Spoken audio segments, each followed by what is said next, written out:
नमस्कार। एक और जहां प्रदेश में होने वाले 4 उपचुनाव की सुगबगाहट परवान पर है, वहीं विभिन्न आंदोलनों की गति भी अब लगातार दिनों दिन बढ़ती जा रही है। राजस्थान प्रदेश में पूर्ण शराबबंदी की मांग लंबे समय से चली आ रही है।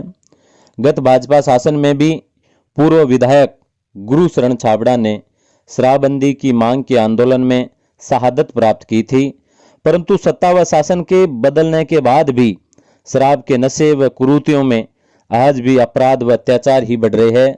इसके बावजूद प्रदेश में शराबबंदी आज भी एक सपना बनकर रह गया है। प्रदेश के 4 उपचुनाव के मद्देनजर एक बार फिर शराबबंदी की मांग जोर पकड़ रही है। गुरु शरण छाबड़ा की पुत्रवधू व शराबबंदी आंदोलन की राष्ट्रीय अध्यक्षा पूजा भारती छाबड़ा ने शराबबंदी की मांग को एक बार फिर बुलंद किया है। पूजा छाबड़ा ने सुजानगढ़ विधानसभा के भीमसर, कोलासर, मलसीसर व गुलेरिया गांवों में सभाएं कर आमजन को शराब व नशे से दूर रहकर प्रदेश में पूर्ण शराबबंदी के आंदोलन में सहभागी बनने का आह्वान किया। राष्ट्रीय अध्यक्षा पूजा छाबड़ा, मार्गदर्शक विष्णुदत्त शर्मा व उनकी टीम ने सत्यम होटल में भी एक प्रेस कॉन्फ्रेंस का आयोजन किया। आइए देखते हैं प्रेस कॉन्फ्रेंस में किन विषयों पर सवाल जवाब हुए। राजस्थान में संपूर्ण शराबबंदी लागू करने के लिए मेरे पिताजी शहीद गुरु शरण छाबड़ा जी ने अपनी शहादत दी। राजस्थान में सरकार चाहे कांग्रेस की रही हो या चाहे भाजपा की रही हो, उन्होंने हमेशा शराबबंदी आंदोलन के लिए आंदोलन भी किए, आमरण अनशन भी किए और उनका आमरण अनशन 33 दिन तक चला और 33 दिन में फिर उनकी शहादत होगी। और उनके इस सपने को पूरा करने के लिए राजस्थान के गांव-गांव, डाणी-डाणी लोगों को हम जागरूक कर रहे हैं कि राजस्थान में सबसे ज़्यादा ज़रूरत है तो शराबबंदी की ज़रूरत है, क्योंकि शराबबंदी से सबसे ज़्यादा अगर शराब से किसी को नुकसान हो रहा है तो हमारी महिला शक्ति को हो रहा है, आम जनता को हो रहा है। और हमारे जो माननीय मुख्यमंत्री हैं अशोक गहलोत जी, जो एक गांधीवादी मुख्यमंत्री हैं, जो व्यक्तिगत तौर से हमेशा शराबबंदी के पक्षधर भी रहे, तो मीडिया के माध्यम से मैं उनसे एक निवेदन और एक अपील करना चाहूँगी कि राजस्थान में संपूर्ण शराबबंदी लागू कर गुरु शरण छाबड़ा जी को श्रद्धांजलि दें और महिलाओं के मान, सम्मान और सुरक्षा के लिए राजस्थान में संपूर्ण शराबबंदी लागू होनी चाहिए। और वर्तमान में जो आबकारी नीति आई है, वो आबकारी नीति शराब माफियाओं को बढ़ावा देने की आबकारी नीति है। इसमें 10 से 15 ही शराब के जो व्यापारी, बड़े व्यापारी है, उनका बहुबाला हो जाएगा। इसलिए मैं ये चाहूँगी कि राजस्थान में बढ़ते अपराधों को रोकने के लिए और महिला शक्ति को मान सम्मान के लिए राजस्थान में संपूर्ण शराबबंदी लागू होनी चाहिए। जैसे कि गुरु शरण जी जब आमरण अनशन पर थे, उस समय बीजेपी की सरकार थी, तब वर्तमान सीएम पर कटाक्ष करते थे कि राजस्थान सरकार इस पे गंभीर नहीं है। आज उनकी सत्ता है तो किस तरीके से आप वो आवाज़ पुनः गहलोत जी के सामने उठाएं? देखिए, सरकार चाहे कांग्रेस की रही हो चाहे भाजपा की रही हो, हमने हमेशा इस मुहिम को, इस मुद्दे को जोरों शोरों से भी उठाया है और अब भी उठा रहे हैं। हम ये चाहते हैं कि राजस्थान का कोई भी मुख्यमंत्री हो, वो इसको प्राथमिकता से देखे और राजस्थान में संपूर्ण शराबबंदी लागू करे। हमेशा होता है कि जिसकी सरकार होती है वो हमेशा ये सोचते हैं कि शराबबंदी लागू नहीं हो सकती, और जो विपक्ष में होता है वो हमेशा ये कहते हैं कि संपूर्ण शराबबंदी लागू होगी। लेकिन दोनों ही पार्टियां राजस्व के लोभ के कारण अपनी इच्छा शक्ति मजबूत नहीं कर पा रहे हैं और जिसके कारण राजस्थान में संपूर्ण शराबबंदी लागू नहीं हो पा रही है। मैं माननीय मुख्यमंत्री अशोक गहलोत जी से निवेदन करूंगी कि अपनी इच्छा शक्ति को मजबूत कर राजस्थान में संपूर्ण शराबबंदी लागू करें। कहीं ना कहीं नहीं लगता कि माननीय गहलोत साहब की कथनी और करने में फर्क लगा?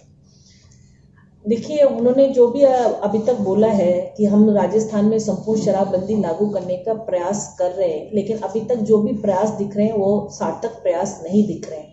मैं आपके माध्यम से उनसे एक ही बात कहूंगी कि अपनी इच्छा शक्ति मजबूत करके गांधी जी के मार्ग पर चलते हुए हम राजस्थान में संपूर्ण शराबबंदी लागू करें। मैडम, कोरोना के समय एक जोक भी आया और जिस प्रकार पूरी की पूरी कोरोना कारण अर्थव्यवस्था ठप हो गई थी और उसके बाद जो ही वापस शराब ठेके खुले तो एक दलील दी जा रही है कि सबसे बड़ा रेवेन्यू सरकार के पास आता है वो शराब के द्वारा ही रहता है। तो आपको क्या लगता है कि इस प्रकार को जब सरकार का सबसे बड़ा रेवेन्यू पार्ट है उसको बंद किया जा सकता है? आप बिल्कुल सही कह रहे हैं कि ये बात जब आई, क्योंकि जब कोरोना काल में पूरा देश थम सा गया था और उस टाइम मंदिर मस्जिद सब बंद थे, लेकिन सबसे पहले अगर कोई चीज़ खोली गई तो शराब के ठेके खोले गए। ये यहाँ कहूँ कि सरकार जो चल रही थी वो शराबियों के माथे पे चल रही थी, उनके कंधों पे चल रही थी। जब ठेके खोले गए तो ठेकेदारों ने सबसे पहले शराबियों को माला पहनाकर उनका स्वागत किया गया और सरकार का कहना यह था कि हमारे कहीं ना कहीं जो राजस्व है उस पे बाधा ये पड़ रही है कोरोना काल में, लेकिन ये कहीं पे भी नहीं है कि राजस्व केवल शराब से ही प्राप्त है। इसका उदाहरण आपको बिहार में भी मालूम है और गुजरात में ही मालूम है कि वहाँ पे भी संपूर्ण शराबबंदी लागू है।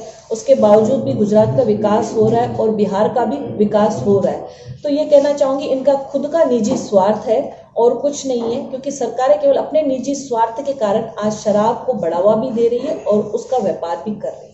मैडम, आपने कहा अभी गुजरात और बिहार में, जबकि वास्तविकता यह है कि हम लोग गुजरात भी गए हैं और बिहार भी गए हैं।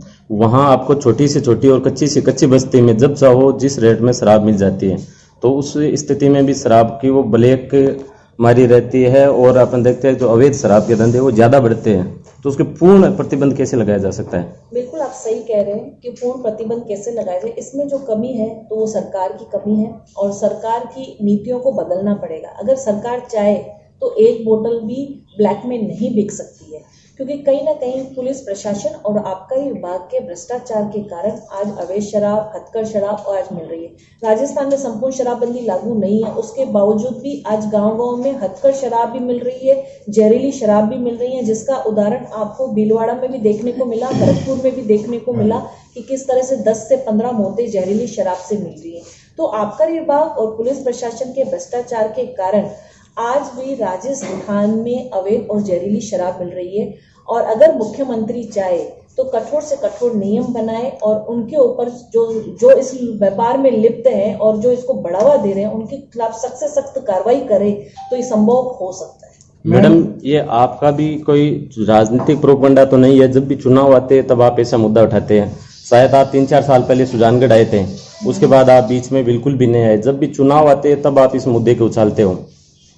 ये आपको ऐसा लगता है तो ये गलत है। आप जब भी देखेंगे मेरी सोशल मीडिया पे आप कोई भी साइट खोल के देख लीजिए, कोई भी हमारे लगातार कार्यक्रम चल रहे हैं और कोई भी कहते हैं कि पूजा छाबड़ा कोई कार्यक्रम नहीं कर रही है, तो मैं अभी के अभी आपको दे सकती हूँ कि सबूत कि मैं राजस्थान के मैं कुछ दिन पहले बांसवाड़ा जाकर आई हूँ। बांसवाड़ा की सबसे बड़ी खबर आपके मीडियम के माध्यम से ही आई थी कि एक शराबी पिता ने अपने 4 बच्चों को गला घोट के उनको मार दिया और वो फंदे पे लटक गया। मैं बांसवाड़ा में खुद जाकर आई हूँ, उस पीड़ित परिवार से मिलकर आई हूँ। अब मुझे बांसवाड़ा से तो कोई चुनाव लड़ना नहीं है कि मैं बांसवाड़ा जाऊंगी।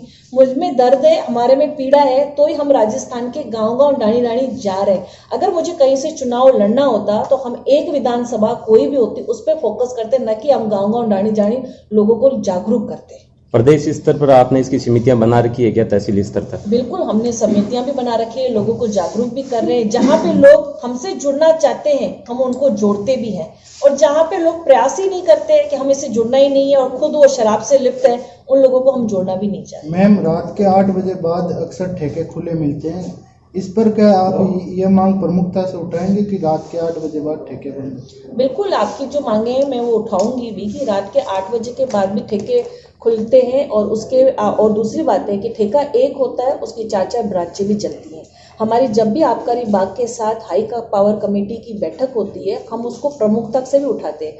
अभी 15 दिन पहले हमारी हाई पावर कमेटी की बैठक भी थी, जिसके अध्यक्ष BD कल्ला जी है, रघु शर्मा मंत्री है, उनके समक्ष हम अपनी बातें भी रखते हैं कि इस तरह से राजस्थान में किस तरह से हम अवैध शराब की बिक्री को कायम किया जाए, कैसे रोका जा सके, और किस तरह से 8 बजे के बाद भी जो शराब की होती है उसको रोका जाए। हम प्रयास करते हैं, लेकिन सहयोग आप सब लोग मीडिया का हमें चाहिए कि जिसपे हम सरकार पर दबाव बना सके। Thank you.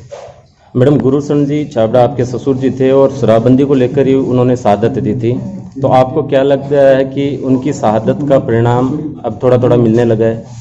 देखिए, बिल्कुल कहूंगी कि लोग पहले हमको शराब के नाम पे पागल कहते थे, गुरशन छाबड़ा जी को भी पागल कहते थे, हमको भी पागल कहते थे, लोग हमको सुनने तक नहीं आते थे। लेकिन अब आम जनता में जागरूकता हुई है, नौजवान युवाओं में जागरूकता आई है कि वो लोग खुद हमको फोन करके बुलाते हैं कि मैडम हम रैली करना चाहते हैं, जागरूक हुई हैं। और जिसका परिणाम स्वरूप यही रहा कि 4 पंचायतों में शराब के ठेके को बंद कराना बहुत बड़ी बात होती है कि एक गांव में पता नहीं, एक पंचायतों में कोई 16-16 गांव होते हैं, वो इकट्ठा होकर शराब को ठेके को बंद कराने के लिए आ रहे हैं। तो कहीं ना कहीं ये जन जागरूकता का असर है और शराबबंदी का असर है और मेरे पिताजी की शहादत का असर है कि लोगों को ये समझ में आ गया है कि शराबबंदी का जो मुद्दा है ये बहुत बड़ा मुद्दा है और इस मुद्दे से लोगों में जन जागरूकता आएगी और लोगों का जो परिवार है वो एक खुशहाल परिवार बनता है। अंतिम सवाल आपसे, माननीय गहलोत साहब से क्या अपील करना चाहिए? माननीय गहलोत साहब से ये अपील करना चाहूंगी कि आप एक गांधीवादी मुख्यमंत्री हैं और गांधीवादी मुख्यमंत्री जी के राज्य में शराब को बढ़ावा देना एक गलत है। हम महिलाओं की तरफ से आपसे निवेदन करना चाहूंगी और आपसे अपील करना चाहूंगी कि हमें एक आस है, एक उम्मीद है कि आप एक गांधीवादी मुख्यमंत्री हैं और आपके ही राज्य में संपूर्ण शराबबंदी लागू हो सके।